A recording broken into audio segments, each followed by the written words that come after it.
de los que empezó a hacer lo que es el inventor, le llaman, de la teoría de la propaganda y de las relaciones públicas fue Edward Bernays, que bueno, aquí podemos ver en ingeniería social lo que sería, ¿no? Es un término empleado en un doble sentido, ¿no? Primero, esfuerzos para influir actitudes, relaciones y o acciones sociales en la población de un país o región. Y segundo, una manera de implementar o aproximar programas de modificaciones sociales. O sea, es como vamos a teledirigir a las masas, tanto sea en las medicinas, con los doctores. Les hablamos ahora del comité de expertos que el gobierno decía que le asesoraba cuando tuvo que decidir qué territorios pasaban de fase durante la desescalada. En su día hubo mucha polémica porque tanto Pedro Sánchez como el ministro Salvador Illa, como la ministra portavoz María Jesús Montero, como Fernando Simón, se negaron repetidamente a hacer públicos los nombres de los científicos que componían ese comité de expertos. Hoy sabemos que ese comité nunca existió. El PP se quejó ante el Defensor del Pueblo de que el gobierno se negara a dar los nombres de quienes componían el comité. El Defensor del Pueblo se dirigió entonces al Ministerio de Sanidad para que le diera esos nombres. Y el Ministerio de Sanidad ha respondido por escrito que no existe ningún comité de expertos encargado de la evaluación sanitaria de las comunidades autónomas. En la lucha frente a esta pandemia, los ciudadanos vais a poder elegir qué ser. Si virus o vacuna. Podemos elegir ser virus y colaborar con nuestros comportamientos a extender y propagar el virus entre familiares, amigos, negocios, compañeros de trabajo, y que todo esto sea en balde. Entonces podemos ver que Edward Bernays, que fue el inventor de la propaganda, este señor ya...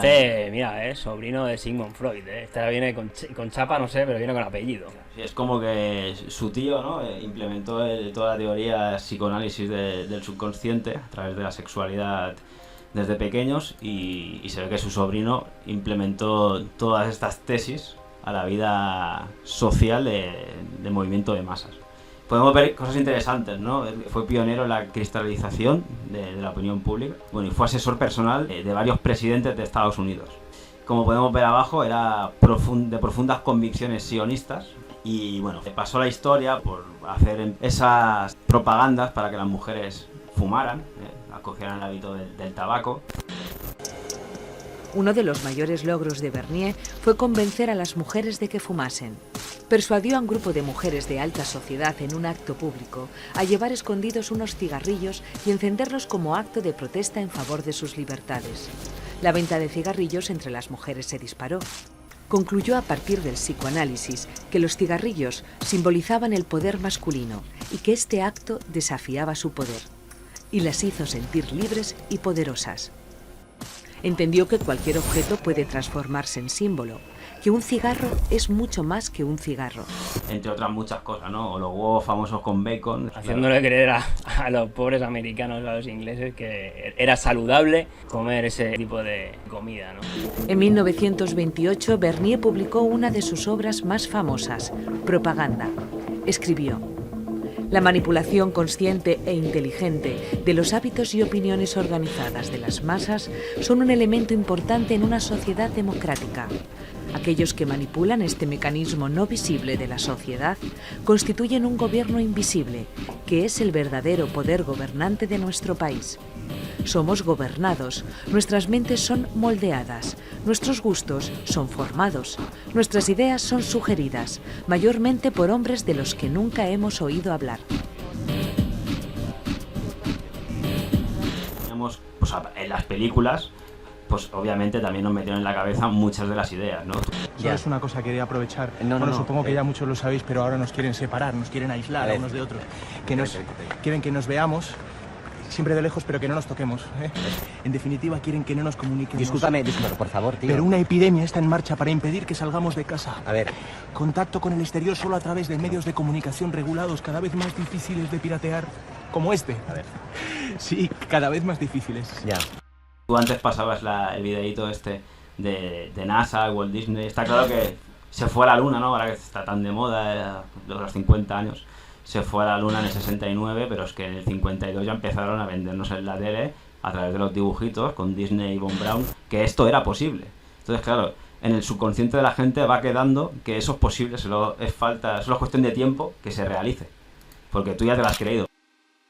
Hoy en día, filántropos de la altura de George Soros tienen mucho que decir, porque obviamente quieren imponer sus ideas y Sí, lo hacen... Operan a muchos niveles, ¿no? A temas desde Hollywood, en todo tipo de televisión, de programas, que también en programas políticos, implantando esas políticas, ¿no?, que vienen dirigidas. Y que luego abrazamos. Todo esto, recordad que ya viene del informe Rockefeller, el Memorándum 200, informe Kissinger, ¿no?, el Club de Roma en los años 1970, estamos hablando ya de hace 40 años, que ya estaba todo escrito de cómo es a día de hoy la sociedad a la que No nos cansamos de repetirlo, ¿no? Porque para nosotros es una evidencia, después de haberlo leído, de ver cómo se va cumpliendo todo lo que tenían escrito. Obviamente, como son filántropos, tienen dinero, pues financian un montón de movimientos a los que ellos quieren aupar para que socialmente pues cojan fuerza y la gente lo vea como algo normal, ¿no? Y entre estos movimientos ideológicos, obviamente, George Soros tiene financiamiento al grupo LGTBI y a través de la Open Society Foundation, ¿no? Aquí podemos ver que, obviamente, bueno, este hombre, a través de esta sociedad, lo que fue coger las ideas, sobre todo de, como dice aquí mismo, de Karl Popper, ¿no?, de esa escuela de Chicago y de Frankfurt. Y obviamente acordaos también de Lucy Trust, que era las ideas estas de la nueva era, ¿no?, de Alice Bailey. Alice Bailey es sí, son ocultistas todos. Es la seguidora que venía en su día de la Sociedad Teosófica que creó Madame Blavatsky y compañía, ¿no? Bueno, toda esta gente esotérica, ocultista, etc., está metida dentro de la ONU. Incluso tienen embajadores que llaman de la buena voluntad dentro de la ONU, ¿eh? Y Lucy Trust es dijéramos, la asociación que crearon ellos y que está ahí metida dentro.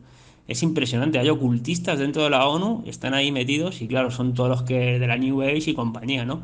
Mira cómo se llaman, el Lucy, ¿no?, de Lucifer también, y mira el escudo también, que se le parece muchísimo ese escudo. Bueno, este que tenía el de Telema, que era la orden esta de la Templis Orientis, me parece también, que estaba metido Jack Parsons, el de la cohetería de la NASA, del Jet Propulsor Laboratory, que estaba también metido el Aleister Crowley, el satanista ese, que estaba también Winston Churchill y tantos otros con él. Pues decíamos que el otro gran filántropo, ¿no?, es Bill Gates. Siempre nos las venden con filántropos, con que van a ayudar a la humanidad y que solo hay que levantar la cabeza y ver cómo tiene a la humanidad, por favor, y a la creación. Están contaminando el aire, la tierra, cargándose la flora, la fauna y aún nos dicen que firman un tratado antártico para proteger la Antártida y lo que queda allí. ¿Pero quién se puede creer esto? Y vemos que su papá también estaba ligado directamente y sirvió en la mesa del Planet Parenthood. Ya sabéis, Planet Parenthood, hemos hablado varias veces aquí de él, de esta organización, hermano. De las clínicas abortistas, ¿no?, que se sabe que hay 66.000, hay muchas más que McDonald's en todo el mundo. Y bueno, es una manera de implementar también pues la reducción de la población, de la que hablábamos antes en ese informe Kissinger, Memorándum 200, etcétera, etcétera, que tienen escrito ya desde hace décadas y décadas. Y encima hacen negocio con todo ello. Obviamente ya vimos también que el FBI estaba detrás de esta empresa. Exacto. Pues decíamos que la ingeniería social ya no solo es en la tele, los medios de comunicación, sino también obviamente en las películas, en la política cómo se implementa, no les cuesta mucho. Y entonces encontramos a un personaje, ¿no?, también importante. Aquí tenemos a lo que fue el conde de Mirabeau, que le decían, y aquí ya podemos ver que... Revolucionario francés, escritor, diplomático, franc masón. Franc masón, qué raro, periodista político, entre otras competencias. Tenía un montón este hombre, ¿eh? A mí me recuerda, siempre que hablamos de franc masón, me recuerda a Elias Molet, de siempre, ¿no? Es el fundador de la francmasonería, de la Royal Society de Londres. Y nuestra ciencia también está actual, está construida bajo cimientos de la francmasonería. Seguimos con el control social de la ciencia, de la francmasonería, de los jesuitas, evidentemente, y estábamos con este hombre, con Gabriel Riquetti, conde de Mirabeau, un francmasón, y vamos a ver un poquito también qué hizo este hombre. Bueno, este hombre fue también, entre otras lindeces, ¿no?, el presidente de la Asamblea Nacional e intervino directamente en la Declaración de los Derechos del Hombre y del Ciudadano en 1789, ¿no?, naciendo ahí la masonería. Como podemos ver, en la propia Declaración de los Derechos, de lo que debería ser nuestros derechos humanos, aquí ya podemos ver, ¿no?, el ojito Illuminati arriba indicándolo, con los rayos divergentes. Eso para todos lados. Para todos lados, esto ya es radial. Pero bueno, aquí están sus símbolos, ¿no? También podemos ver ahí la serpiente, a modo de no sé, de tira que envuelve lo que sea los derechos en el preámbulo. Y otro detalle muy importante, el de la flecha, que está coronado por el gorro frigio. El gorro frigio, exacto. Es otro símbolo de la masonería, ¿no? Pero bueno, este hombre, el conde de Mirabeau, escribió un libro que nos ha resultado lamentable, que hemos encontrado, de la educación de Laura, le llamaban, ¿no? Que vio la luz en 1786 de la mano pues, de este hombre, de Honoré Gabriel Riquetti, conde de Mirabeau. Dice, una novela que narra sin tapujos lo que las mujeres sienten. No hay que llamarse a engaño. La educación de Laura, el libro, es la fantasía obscena y libertina de un escritor, el masón, que toma prestada la voz de una mujer para hacer creíbles todo tipo de perversiones, con ella y el resto de personajes que desfilan por la novela. Dice, para que quede claro desde el principio, quien lleva la batuta de esta orquesta perversa, Laurita, le dice a su papá adoptivo. Y aquí es cuando ya empiezan a mezclar ya lo que sería la libertad de cada uno, sexual, aunque sea el libertinaje con niños. Y con familia, todo. Dice, tú eres el amo y yo cumplo tus deseos. Y el viudo de mamá, que es un pozo encima de sabiduría filosófica y rigor científico sobre psicología y sexualidad femenina, se pone de inmediato manos a la obra. Si le está diciendo tú eres el amo y yo cumplo tus deseos, se pone manos a la obra, incluyendo reflexiones de sublime envergadura, como la siguiente: las mujeres tienen un vacío perpetuo, un voraz apetito que les obliga a llenarse todo el tiempo, y a partir de aquí, bueno, en las 141 páginas, el señor dice, no deja orificio en paz, y así hasta que muere, no sin dejar a su discípula lo suficientemente instruida, a la niña, como para poder trasladar sus conocimientos a su amiga Eugenia, que la pobre pasa sus días en un convento, y la que dedica dulces espirituales palabras como tú eres la que me inspira y calienta, y tú eres mi Venus y Apolo. Y esto, obviamente, a todo el mundo creo que nos lleva directamente a los recuerdos de esta conferencia que dieron los de TED del señor Jonas, ¿no? Donde hablan abiertamente de que la pedofilia puede ser como cualquier otra orientación sexual. Jonas has a secret which he thinks he cannot share with anyone, not even with his best friend, because Jonas is a pedophile.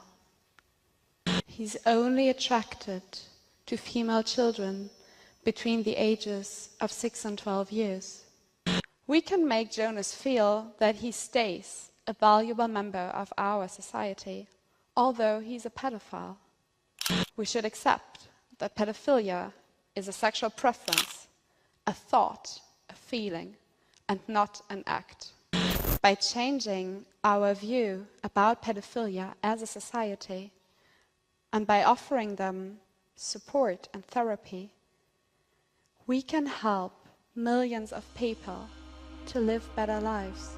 Pues sí, quiere normalizar la pedofilia, creo que ya es un secreto a voces.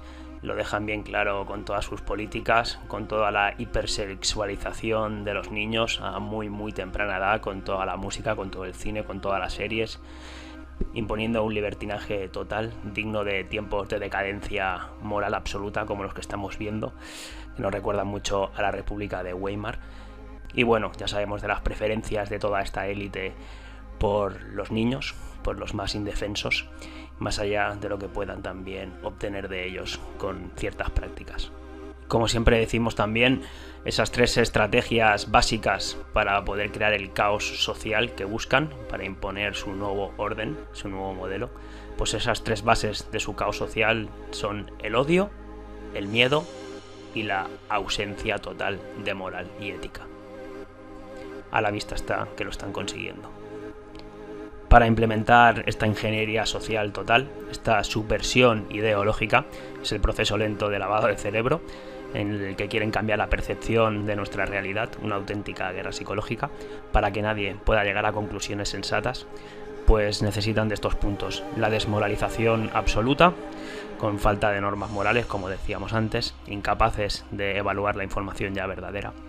Esto lo hacen a largo plazo. Un poco más a corto plazo hacen lo que es la desestabilización para manipular la economía, con las relaciones exteriores, y gracias a la tecnología pueden ir aplicando todo esto más rápido.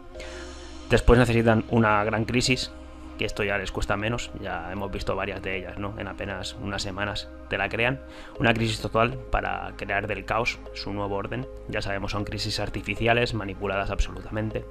Y por último, implantar su normalización, una palabra muy en boga hoy en día con todo esto de la pandemia, la nueva normalidad. Es una expresión cínica de propaganda soviética esa nueva normalidad que ya decían ellos. Es la falsa democracia, la falsa protección de derechos fundamentales y de derechos humanos, ¿no? Todo para desestabilizar los países, desmoralizarlos. Es algo muy parecido al marxismo, es algo que se vive en la actualidad, este comunismo global. Nos han adiestrado para hacernos creer que viviríamos tiempos de paz, pero realmente había una guerra total por detrás, ¿no? Contra los principios básicos y derechos fundamentales. La vida fácil que nos hicieron creer se acabó y ahora van a mostrarse tal y como verdaderamente son. Unos auténticos dictadores al servicio de una plutocracia que no tiene ni moral ni escrúpulos y que nos trata como absolutamente ganado, que es lo que somos para ellos. Un fuerte abrazo a todos y contra nuestro espíritu no podrán. El plano es el terreno donde caerán tus huesos, luchando por los que vendrán. Nur para todos, tu lema y estandarte, no caigas camarada, el sol pronto saldrá. Guerrero de Nur, en el plano existencial, la batalla acaba de empezar. Ruge el firmamento, gran bóveda celeste, nuestros enemigos simulan escapar. Satánicos ladinos que esconden las verdades, su cábala maldita ya no sirve más.